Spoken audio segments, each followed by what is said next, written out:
Thank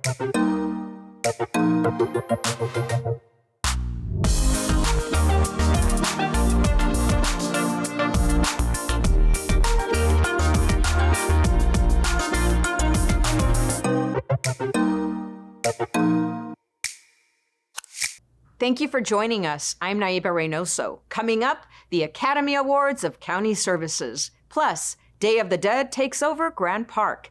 And a new mural from a legendary artist is unveiled to the public. But first, a shortage of affordable housing and high costs of living make it especially difficult for young people transitioning out of the foster care system to land on their feet.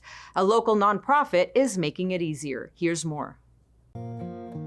Being homeless is not easy, especially when you have children, because not only are you living without a home with your children, you are passing all that energy to them. So your sadness, they feel it. They could sense your emotions. So it's very heartbreaking. With resources, the correct resources, there's help out there. The Sense of Home experience was one of the best things I think I've done since I became director. We met a former foster youth and her 2 children and helped her move into her first full-time home. We work with youth aging out of the foster care system. Our goal is to prevent homelessness, and so we help them both secure housing and then create a home for them when they're aging out of the system and ready to move into their first place. It's my first time leasing an apartment.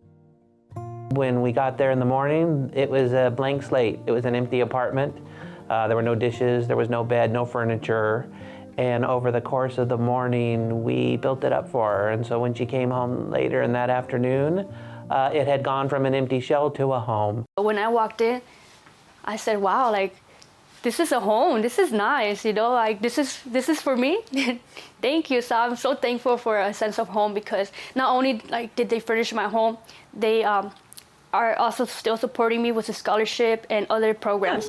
Yeah, you've been selected. Oh my God, I'm so excited. One of the programs that we offer is a Sense of Home scholarship. Valeria was selected amongst a group of 35, former foster youth alumni of ours.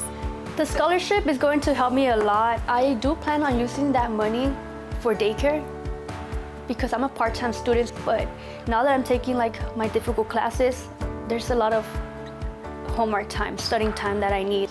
I am studying psychology. I'm excited for the future, and I hope that one day, I could have my certificate and have my title as a psychologist. You have dreams, and you gotta push and ask for help more than anything, because there's help out there. Be open, be free, be happy, and stay positive, and you could do it. It's a glitzy affair when the county workforce is honored at the annual Productivity and Quality Awards, where the best in county programs and services are recognized for pushing the bar in excellence.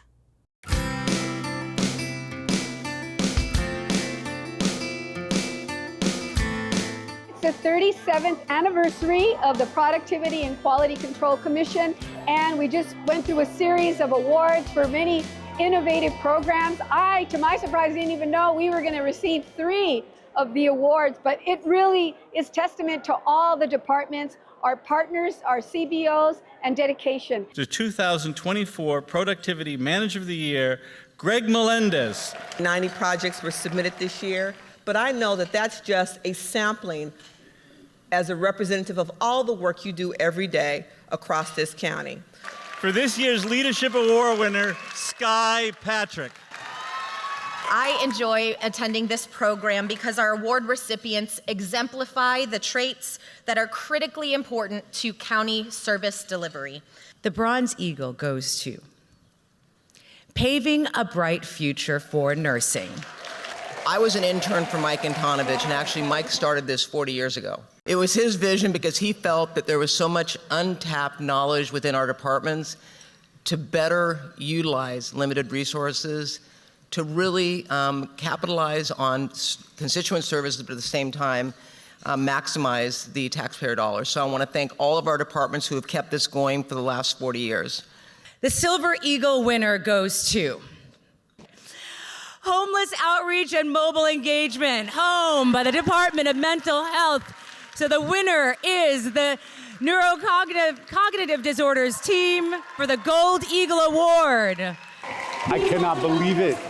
I'm so excited. I'm so proud of my team. Golden Eagle. I mean, that for me is the recognition of the incredible work that the Neurocognitive Disorders team is doing and the partners that we have to really fundamentally change people's life. And not just that, bring awareness to this entire population within the criminal legal system, but across the whole county. I am over the moon.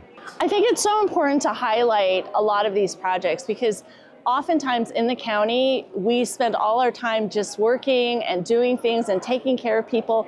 We don't really stop to talk about what we do or get the word out there or even recognize the amazing work that's being done. It is the Emmys of the county, and it showcases not just productivity and efficiency, but talent and innovation, and also giving back.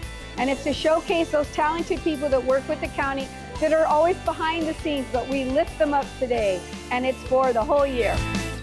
La Salsera is an extraordinary, large-scale artwork by celebrated visual artist Judy Baca, now on view at La Plaza de Cultura y Artes. In the artist's words, the towering figure represents the joy and resilience of the Latino community in the face of daily struggles. Take a look. Originally commissioned for the Getty's West Pavilion, and thanks to our partnership with Social and Public Art Resource Center, or SPARC, which Judy co-founded, La Plaza is proud to be the new home of Judy Baca's La Salsera. La Salsera is the story of the migration story. And so for us, having La Salsera at La Plaza, where we amplify the stories of Latinos and Latinx people, it's a wonderful addition to help us continue to tell that story. Our people are not people that lament and cry about their circumstances, even if they're hard. They do the best they can with it, and they make a joyful activity of it, and this is about that. What you see is this woman going past La Fonda, which is a place where people go to dance and the mariachis play, and perhaps the music is coming out from the building, and she hears it, and she's catching a bus, and she breaks into a dance. La Salsera is actually here on a permanent, temporary loan. We expect her to be here at least 3 years. Folks can come see La Salsera at La Plaza de Cultura y Artes here in downtown LA, directly across the street from Olvera Street. We're a free museum, open Wednesday through Sundays, 12 to 5. But the beauty of this piece is it's outside, which means if you just walk along our walkway at any time, you can see her. Altars are now set up in Grand Park to commemorate Dia de los Muertos, or Day of the Dead, a rich tradition in Hispanic culture, where revelers summon departed loved ones. Here's more. Gloria Molina Grand Park has been hosting downtown Dia de los Muertos for its 13th year. We're here today to celebrate and honor the legacy of our loved ones. You can come and visit us here at the park, where you get to witness 19 beautiful ofrendas. The artists that are featured in this particular exhibit range from organizational altars to individual artists. These are all people that we are honoring, remembering, and celebrating their lives here at the park. So this is our second year here at Gloria Molina Grand Park. We are setting up our second year altar for my mom, Gloria. And my mom was fascinated and really loved the story and the history of the piñata. She actually designed a piñata quilt towards the end of her life. And so it's just something that she always really enjoyed and highlighting about the Latino culture and the Mexican culture specifically. So Dia de los Muertos, Day of the Dead, is an important celebration in our community for 3 reasons. It honors and memorializes those people who have died.